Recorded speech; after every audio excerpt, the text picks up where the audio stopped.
The National FairTax webinar. We want to thank you so much for joining us tonight. We're really excited because we've got one of our great friends and somebody who's a real wealth of information about the FairTax and a really powerful supporter of the FairTax. Paul Livingston is with us tonight, as he is every month, but he's with us especially this month because he'll be presenting. And that's really a gift because Paul has a lot of information when it comes to the FairTax, and it's really nice to have somebody else step up and demonstrate not only their knowledge but their support of the FairTax by getting involved. And Paul was interested to present tonight, so you'll be hearing from him in just a minute. So we want to thank him in advance for being here. Joined by myself, as always, is my colleague Larry Walters, who he and I have been working side by side now, I believe, Larry, for 5 years on these webinars. So pretty amazing. And Larry's here, and Paul's going to be answering your questions tonight. And if he doesn't know an answer, then Larry and I will give it a shot. And if we don't, then, of course, we'll always get back to you with some information. So just before we get started, I know we've hit 8 p.m. Eastern on the dot. I just want to give some really quick instructions to give you an idea. If this is the first time you've either been to our webinar or any webinar, just so you know, you all have a control panel that you should see on the right-hand side of your screen. And there's two ways to get our attention. So number one, at the very bottom, you can type in a question. And as soon as you do that, we will see it. So go ahead and type in your question there. And then there's a place where you can put up a little hand. And that should be on a skinny left vertical bar on the left-hand side of your control panel, and that will alert us that you have a question as well. And so typically what we do is we will give an overview of the FairTax and then take a break and answer some questions, and then we'll do a special topic. I'm not sure if that's exactly how Paul's going to run it tonight, but we will make ample time to answer all of your questions, and that's one of the most fun parts of these webinars, is getting all of your questions answered and hearing you all out. So please write them in, type them up, put your hand up. We want to hear from you. We want to make sure you leave tonight with a good understanding. We want to know what you think. So with that, let's respect everybody's time. We're already a minute past 8 o'clock, and I want to go ahead and give the floor over to Paul Livingston, who is just one of our wonderful supporters and longtime volunteers of the FairTax, and we're lucky to have him. So Paul, the floor is yours. Well, thank you, Mark, and thanks for that kind introduction. Let me assure you, what I lack in knowledge, I make up in passion. I say that because my whole life I've been looking at the problems caused by our federal tax code. And in 2005, I learned about the FairTax and found that to be the solution. And I want to thank everybody for attending this webinar tonight and the opportunity to talk with you about real true tax reform. And in my presentation, let's start by looking at the problems. If we understand the problems, then we'll have more passion and understanding for a solution. And then we will address a number of solutions. But our problem, I can't advance the slide, sorry, our problem started 100 years ago. It started with the passage of the 16th Amendment in February of 1913. That amendment caused us to lose a great deal of freedom, particularly economic freedom. It led to a tax code that now is over 73,000 pages. The amendment itself enabled direct taxation, which is exactly the opposite of what our original Constitution guaranteed us. It's led to direct taxation on our income as well as on our jobs. It's enabled the government to become a taxing tyrant. Reading the Communist Manifesto, one of the requirements for a communistic state is a heavy progressive or graduated income tax. The United States of America meets this requirement in spades. I'm now going to move into a number of problems and think about each one of these problems. Try to make a list, if you will, or write down the one or two that really hits your sweet spot, that really bothers you. The first one is eliminating the IRS. Imagine no longer having to file your income tax. You get your whole paycheck. It stops direct taxation. Pretty big problem. Let's think about our tax code in terms of good behavior, or punishing good behavior. As a child, I'm sure you were rewarded every time you did something good, like brought home a good report card or did your chores, whatever. But you want to reward good behavior. I hope you consider income and savings and investments good behavior. They add to our economy. What does our tax code do? It's based upon punishing those kinds of behaviors. Would you like to get more money in your pocket? Get a big pay increase. And this is possible, particularly when you consider the withholdings that are presently going on with your paycheck. Would you like to consider this as one of your big problems? Our tax code divides us into classes by income levels. United we stand, divided we fall. And our tax code divides us. Every year, well, not every year, but last year, we spent as an economy some $431 billion to comply with the tax code.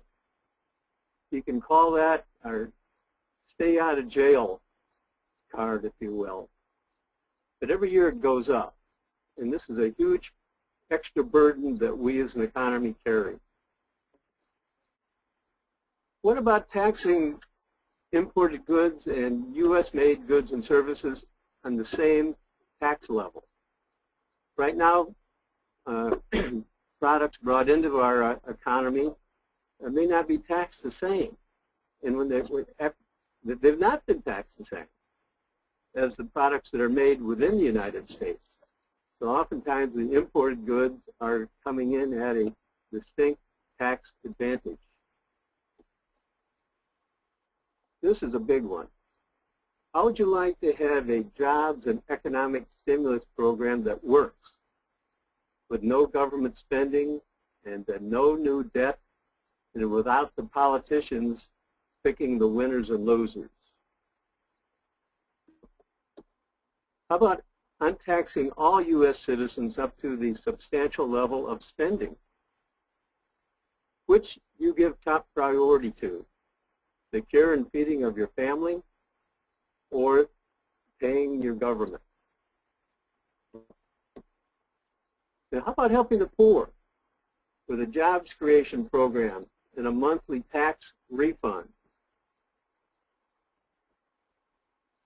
The underground economy goes untaxed, and it's estimated to be between $1 and $2 trillion. Our total economy is about $14 trillion, I'm sorry. So a huge part of our economy is going untaxed. And then there are the cheaters and the non-filers. How about getting everybody to participate in the tax code? Let's eliminate some 22 cents per dollar of hidden taxes paid in the form of higher prices. And I'll talk about this one later on. It's a dirty little secret. And our present tax code drives jobs, companies, and capital out of our economy, and at the same time discourages jobs, companies, and capital to come into our economy. There can be a better way here.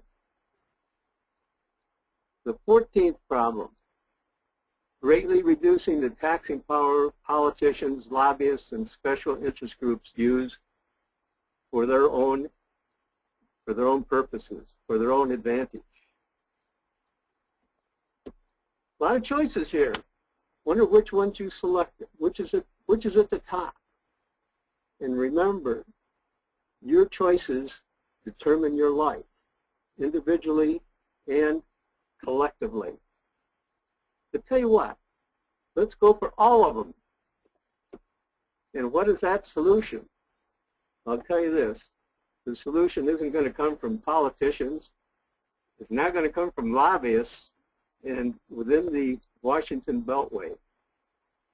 And the flat tax on income that still needs the IRS in the 16th Amendment is not the solution. It is not real, true tax reform. The solution, it came from some $22 million of private funds to do research and study and survey focus groups. They employed a lot of excellent economists from major universities and institutions, MIT, Harvard, Princeton, the Cato Institute, Boston University. And what is that solution?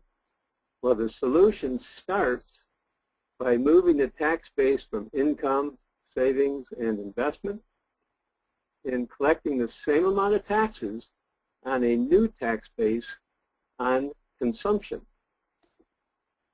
The solution is the FairTax bill. It's now within the Ways and Means Committee. It's H.R. 25 in the House, S. 122 in the Senate. It's one tax, a progressive sales consumption tax system on all new goods and services, and not on used goods. The fair tax is one tax of 23 cents per dollar. Now that's 23% inclusive or 30% exclusive. It's a 133-page long bill. That's double-spaced. It's on the internet. It's easy to read. And it replaces some 73,000 pages of tax code. In the fair tax, with the fair tax, all the payroll tax withdrawals are eliminated. The payroll taxes being Social Security and Medicare. The income tax withdrawal is also eliminated. And add in a monthly tax refund called the prebate, and we'll talk about this in a little more detail in a minute, adds more money into your pocket. Plus, the fair tax eliminates 22 cents per dollar in hidden embedded taxes. So, your disposable income, the amount of money in your pocket, goes up substantially with the fair tax. And the systems and the processes are now in place to implement the fair tax, with the individual states collecting the sales tax and Social Security managing the prebate. But the fair tax will untax every U.S. citizen up to the subsistence spending with a monthly prebate. I'm sorry, with a monthly rebate. But we call it a prebate as it is received at the beginning of the month. A number of examples include on this screen, starting with a family of 2 adults and 2 children.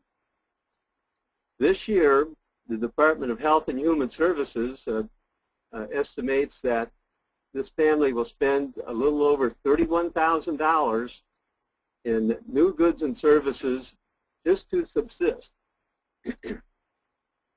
You multiply that $31,000 in spending by the 23% fair tax rate, and you have them spending or paying $7,135 in fair tax. But you divide that by 12, and you get a monthly figure of $595. Well, the prebate goes out monthly to this family of $595 to untax them up to their subsistence level spending. Another example, 2 adults, could be senior citizens, empty nesters, or a couple just starting out. Well, they spend just short of $23,000 in subsistence level purchases. Their monthly prebate would be $440. Now, a single person, they would spend just short of $11,500 per month in the subsistence level, and their prebate would be $220. So you can see that, well, let's go on to the next slide. The FairTax is also a progressive tax because of the prebate. Again, using the family example, or the example of 2 adults and 2 children, if this family can get by on spending only $20,000 per year to subsist, they would be contributing or paying $4,400 and $4,600 in FairTax. But their prebate is $7,135. So the prebate is more than their tax, and so they're making out to the good. And even at the $25,000 spending level, in fact, you have to get up to the $30,000 level, and at this point, it's pretty much, it's a break even. They're making just a little bit of, they're getting a little bit more prebate than they are taxes that they're paying. But as this family continues to spend more, say they have the ability to spend $45,000 or $75,000, they're not only paying more tax, but the tax rate goes up, because now they're paying more tax than the prebate rebates them for. And this prebate, therefore, makes the FairTax progressive. And if you are registered to receive the prebate, and it goes to all U.S. citizens that have a valid Social Security number, they will never pay the actual 23% rate because of the prebate.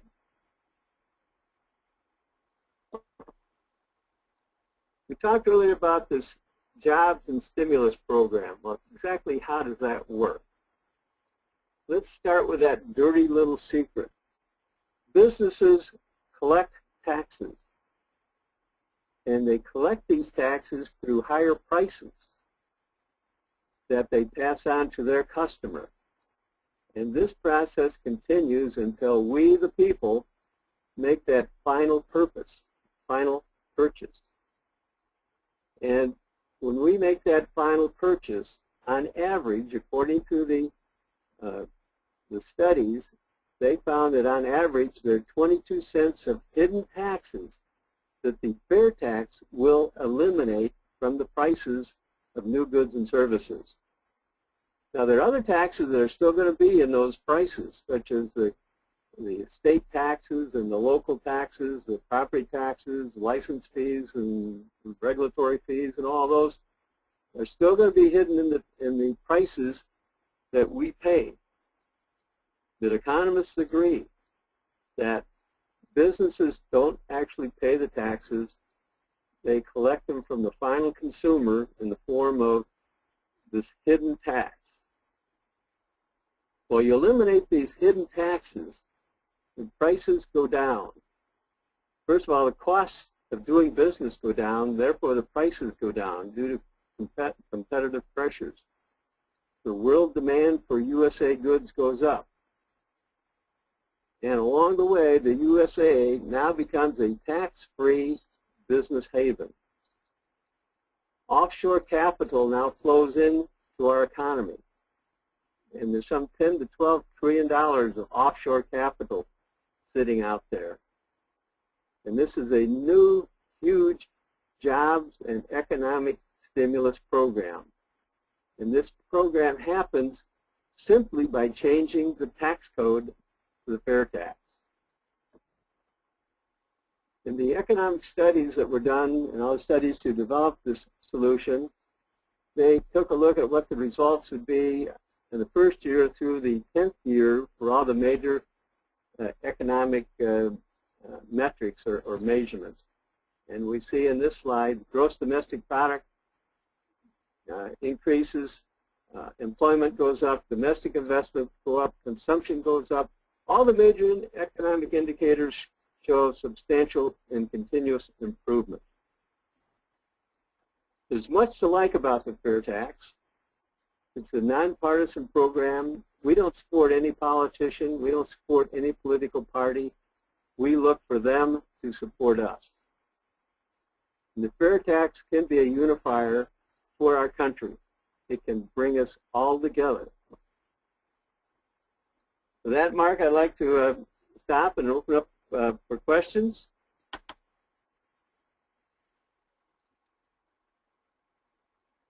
Yep, sounds good. Thank you, Paul. Let me check the question roll here and see what we've got.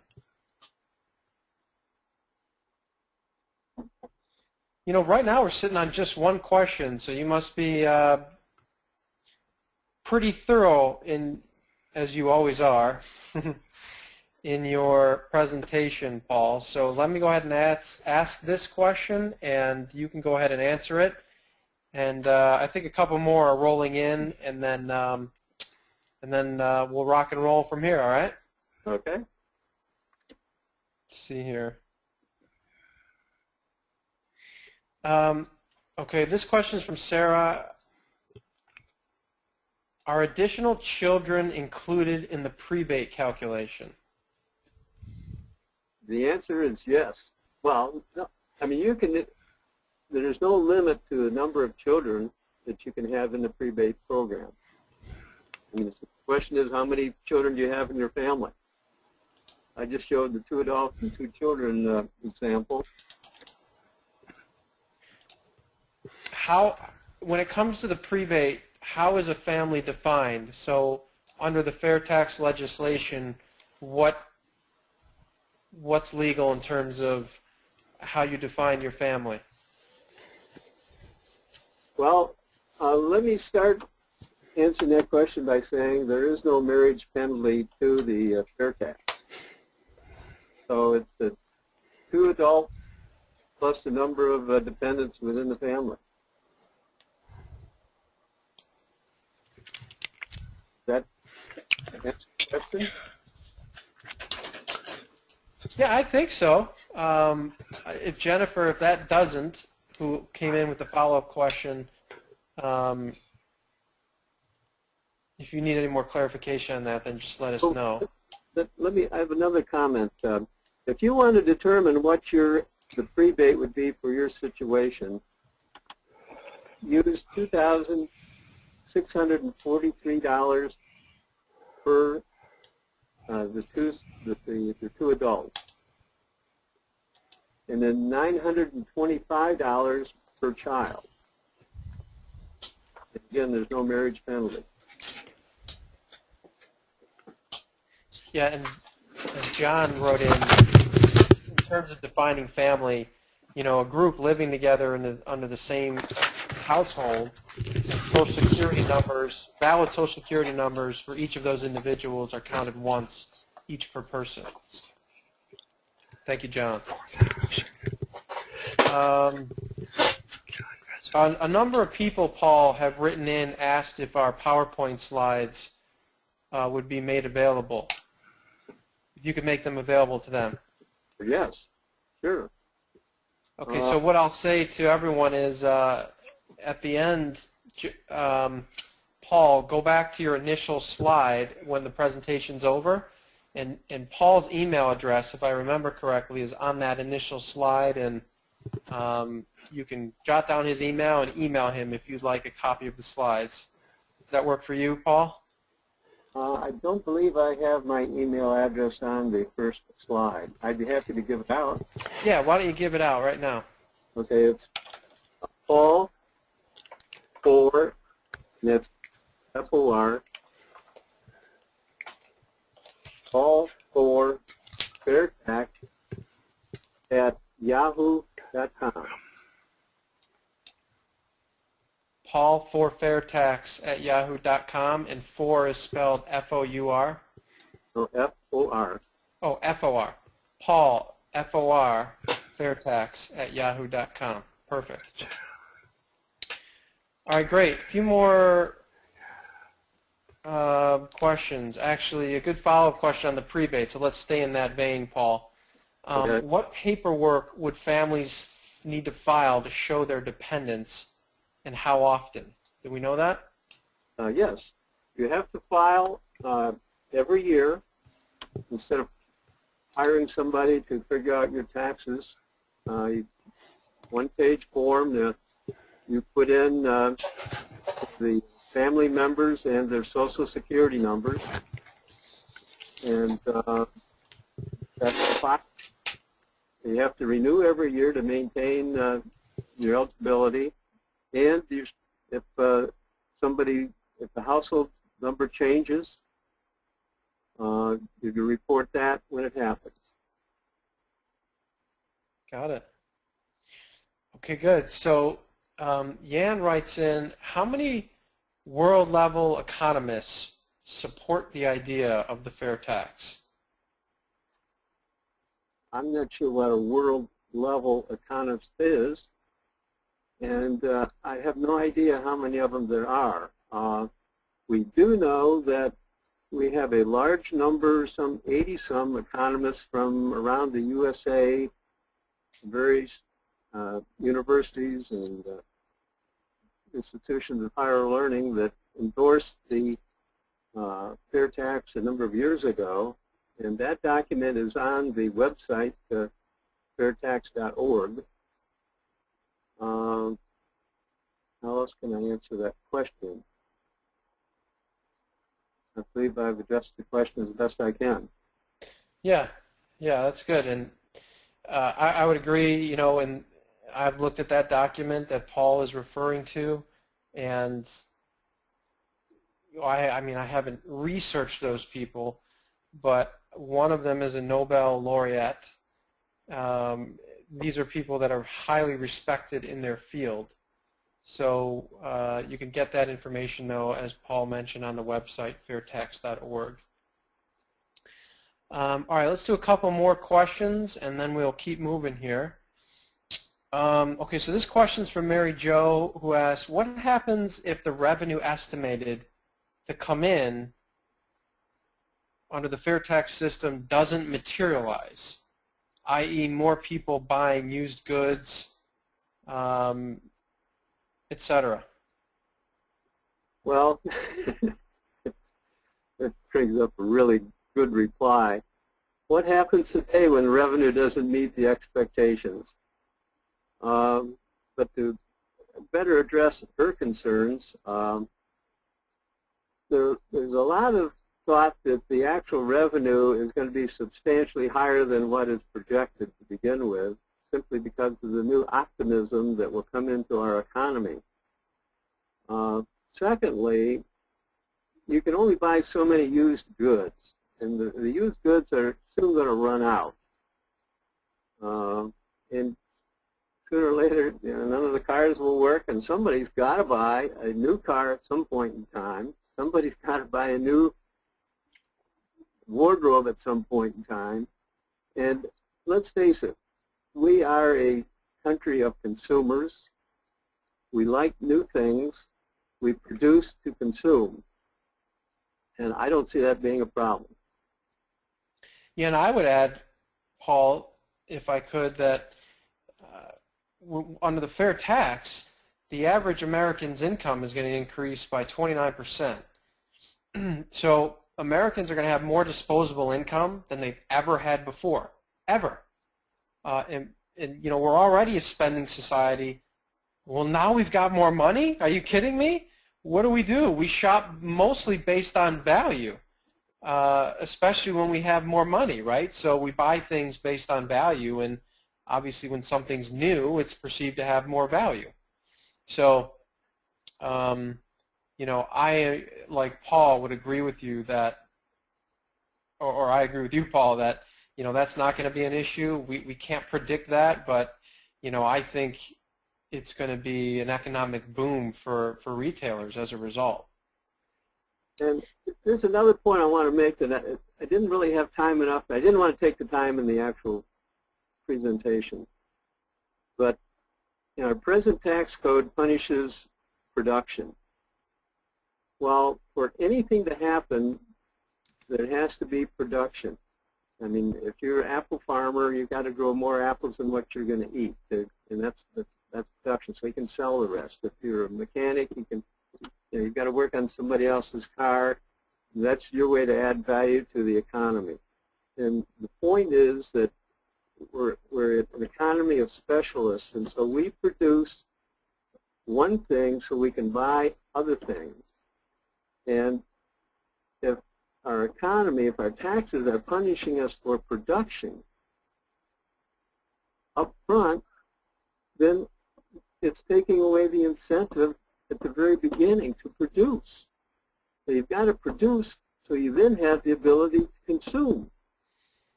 And so you produce tax-free, and then when you consume, when you're taking something out of the economy for your enjoyment, that's when you get taxed under the FairTax.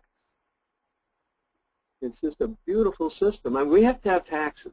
We're not against taxation, but we're against direct taxation.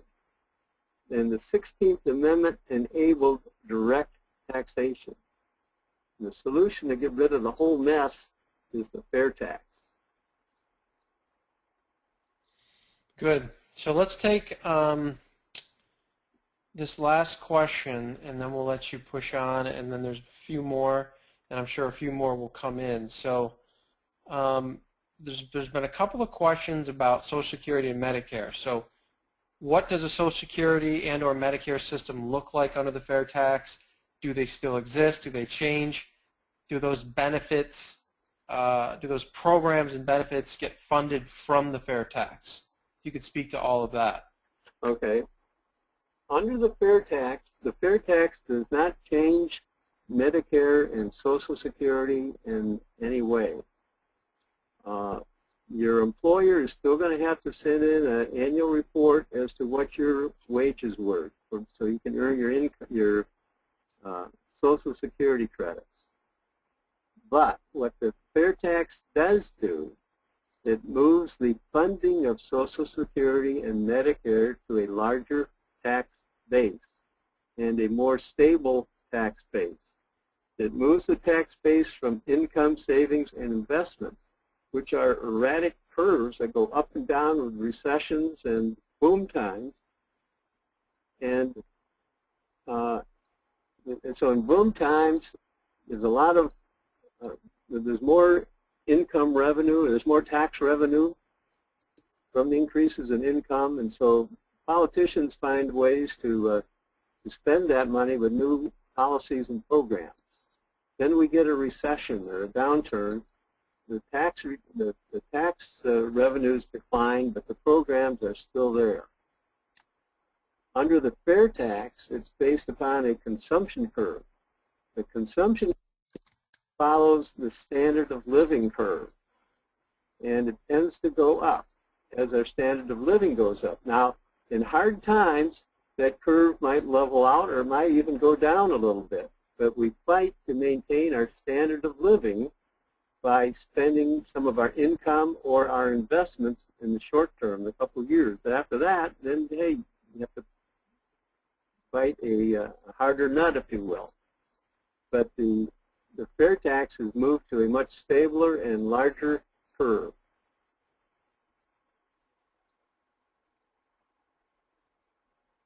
Yep, got it. All right, well, that's a good spot for us to keep moving here, Paul. So I am going to turn the presentation back over to you. We've got a handful of questions left, and I'm sure there'll be a couple more trickle in before the end. So carry on. Okay. Well, our special subject tonight is it's a brief history of the income tax. And the first income tax, as I understand, was implemented during the Civil War between 1861 and 1865. the government needed some kind of revenue to fund this war, and it was an income tax only on the rich, and it was repealed after the war. During the economic panic of 1893, there was again a need for some kind of tax because of the downturn, and so they implemented an income tax in 1984 equivalent to $50,000 at a 2% rate. Well, this tax was declared unconstitutional by the Supreme Court. However, there were political interests that prevailed and wanted to stoke the rich attitude, and on February 3rd, 1913, the 16th Amendment was ratified, and the income tax was then enabled. Direct taxation was enabled, and the first income tax was at 0.5%. It was paid by the very wealthy. But that was the start of losing our freedoms that were originally protected by our Constitution. And over the years, the tax code that punishes good behavior has grown. It taxes our production and our labor. It punishes savings, and even rewards debt by giving you a tax deduction. And in 1943, again during war times, the need to get tax revenues was heightened. And to do so, they passed the withholding law. Thereby, your income tax was now able to be taken directly out of your pay. And that also applied to Social Security and Medicare when those taxes came into being. And so today, government's hand is now in your pocket. You can't bring home the bacon without the federal government cutting their slab. And along the way, politicians learned that they could sell the tax code. Just going back to 1969, there were only some 16,500 pages of tax code. By 1995, there were 40,000, and in 2012, there were over 73,000 pages of tax code. So what does that tell you? That the politicians and the lobbyists and the special interest groups are using this tax code to their advantage. And lobbyists are about 6,500 registered tax lobbyists in Washington, and the outnumber the elected officials by a ratio of 12 to 1. And I encourage you to take out your pay stub and look at the bottom at your net pay. That's how much money you get. And now go back up and look at how much tax is being withheld, how much income tax is being withheld, how much Social Security and Medicare tax is being held. And for most of us, that Social Security and Medicare is 7.65% of your income. Now you add in that prebate, and you can just imagine how much more disposable income is now available to you to consume, to spend, to invest, and to enjoy. And I want to ask you, I hope you're thinking by now you've seen some new pain. You're enlightened. And I hope you're asking, well, what can I do? Well, first of all, I encourage you to go to FairTax.org. If you haven't done so already, start with the frequently asked questions. If you like what you're hearing and you're learning, register your support at FairTax.org. Or if you live in Florida and want to make at least a $5 per year contribution, go to FairTax.org. And talk it up. Question others to spread the fair tax. Ask them, would you like to eliminate the IRS? You want to stop direct taxation on jobs and income? You understand what direct taxation is. You want to get back some of your freedom, and call your U.S. representative and 2 senators and ask them to become co-sponsors. And most recently, there's a new petition out to repeal the 16th Amendment. Please go to repeal16.org to sign that petition. With that, Mark, are there any more questions? Yeah, let's see. Okay, so this question comes in from Art, Paul. Art asks, would any products be exempt from the tax? No, not as the bill is written. You notice I said not as the bill is written. The rebate is designed to cover those types of needed expenditures as best under the subsistence level spending. But the fair tax does not exempt any goods or services. Got it. And what about education? Can you speak to that exemption? Yeah. The fair tax untaxes all investments and capital expenditures. The tuitions for education is considered an investment in human capital, and it is untaxed. Got it. Okay, so this is a comment from Ken, and I'll read it. And we go public with all of our questions and our comments. So this is a comment from Ken, and Paul, you can offer any opinion or feedback on his comment. So Ken says, I propose a 10-year transition. The first 8 years will lower income and corporate taxes by 12% of current rate over 8 years, and correspond increase sales tax by a rate of 12% over this period. So for example, 27% sales tax rate is phased in at 12% equals about 4.4% per year, and the federal tax schedule based on income would decrease by 12% per year for 8 years across the board, and this idea would bring all parties on board. I'm not sure if you caught all the math there, but what do you, any thoughts or feedback on that, Paul? Yes, I have a strong reaction. 10 years is a long time for one program like that to not get changed.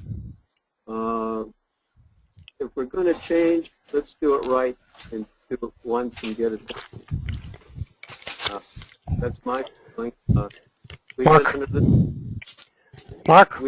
Yeah, I think Larry Walters wants to make a comment on that as well, Paul. Go ahead, Larry. You have the floor. Yeah, sure. One of the things that this recommendation would offer is giving Congress an income tax and a sales tax simultaneously, and that is absolutely the last thing we want to give Congress.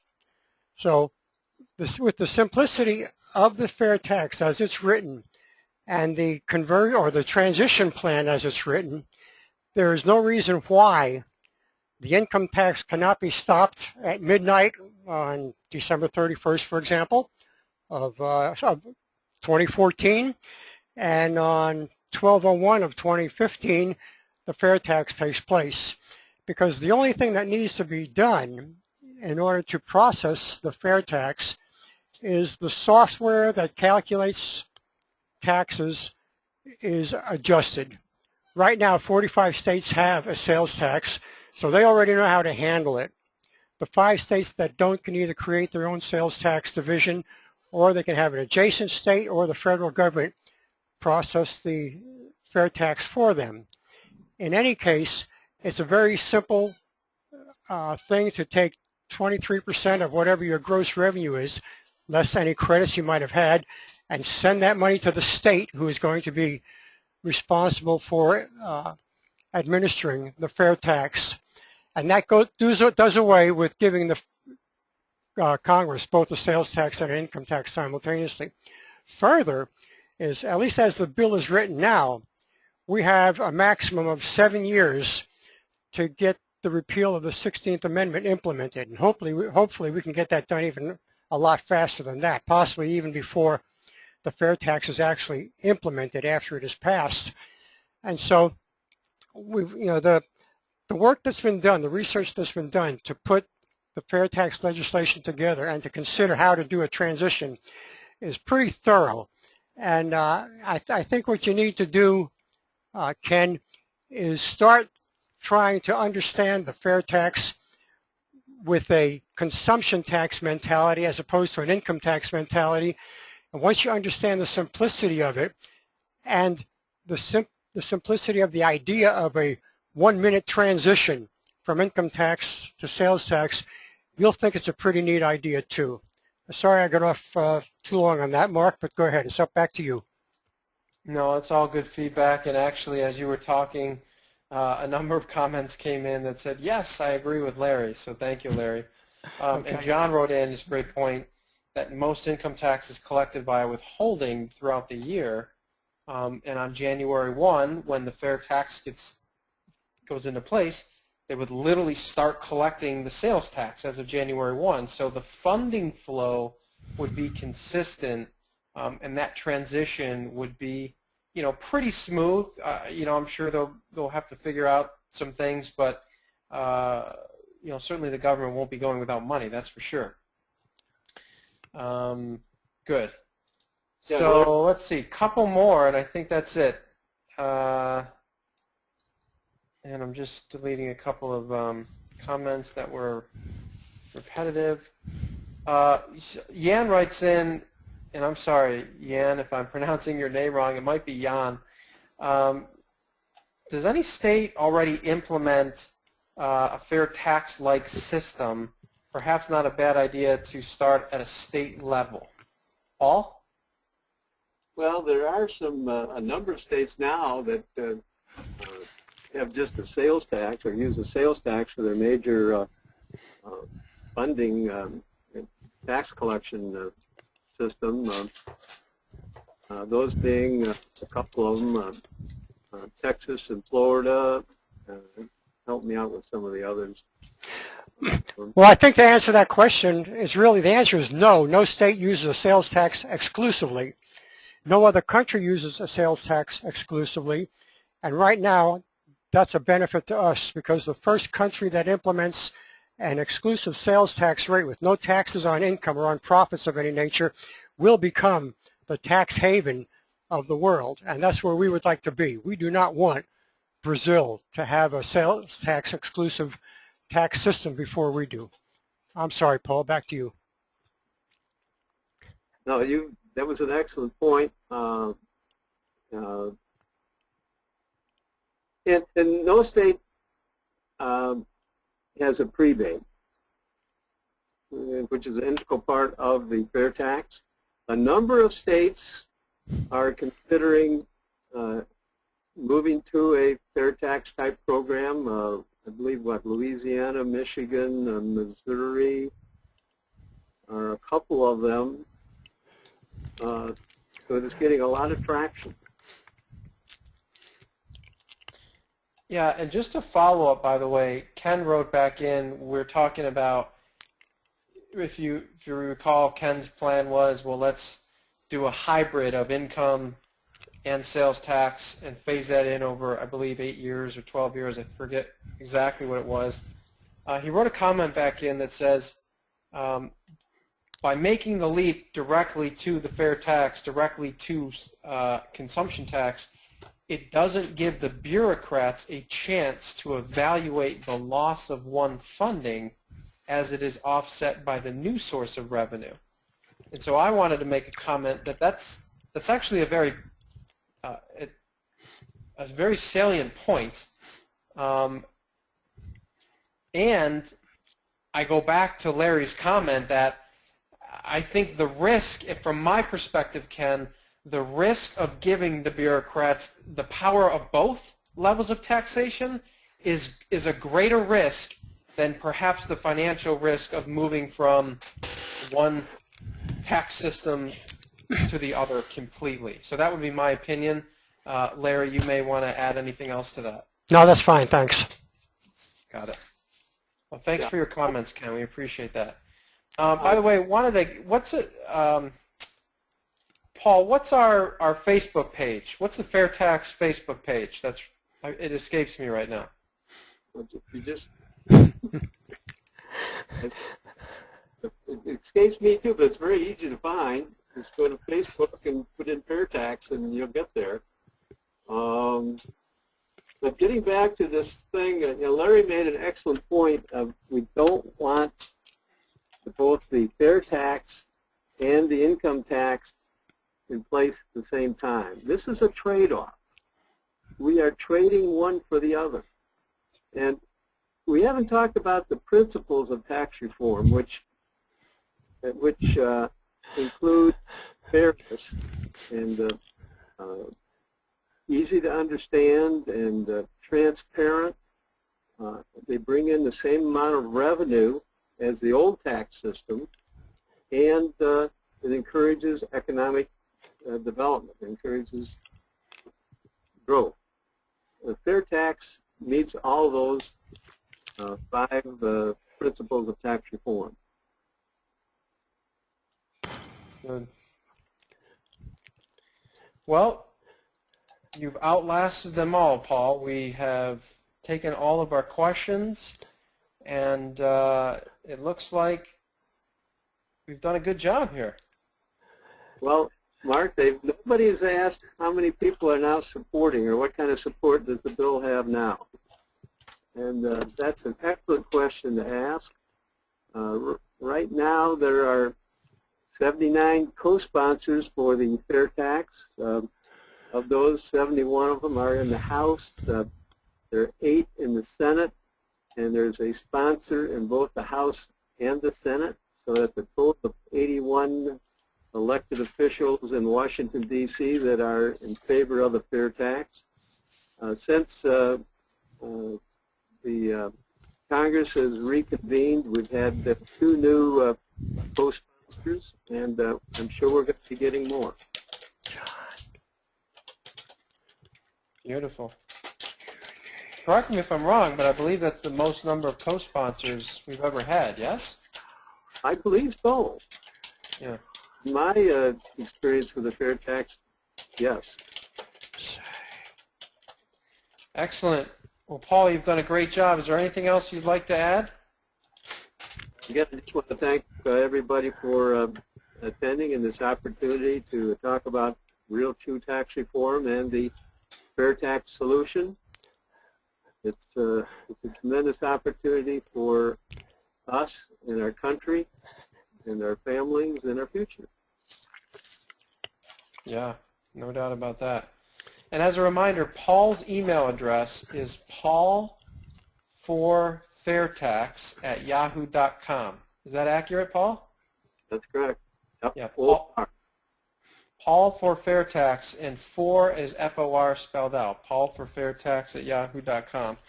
I want to thank Paul, who's done a great job putting together this presentation, and as always is such a great wealth of information. As always, thanks to my colleague Larry, who's here every month, month in and month out, and his knowledge base and support and conviction in the fair tax is, in my experience, is unparalleled. So thank you, Larry. And we want to thank most of all everyone who came here. So you took time out of your evening to come and get educated, and we thank you. And as Paul mentioned before, don't make this a one-off. If what you heard tonight inspired you, go tell your friends. Go to fairtax.org. Communicate with your elected officials, and bring some people back on the 4th Thursday of October to this webinar. Let's get more people educated. And you know, the only way this happens, guys, is if enough people communicate to our elected officials that this is really important to us. So let your voices be heard. Enroll your friends and family and colleagues and associates and everyone around you. Bring them back here to the 4th Thursday of every month. and we'll keep moving this grassroots movement forward. So thank you again, Paul, and thanks again to everyone tonight, and we wish you a great rest of your evening, a great rest of your September, and we'll see you all back here with a guest on the 4th Thursday of October. Thank you, everybody.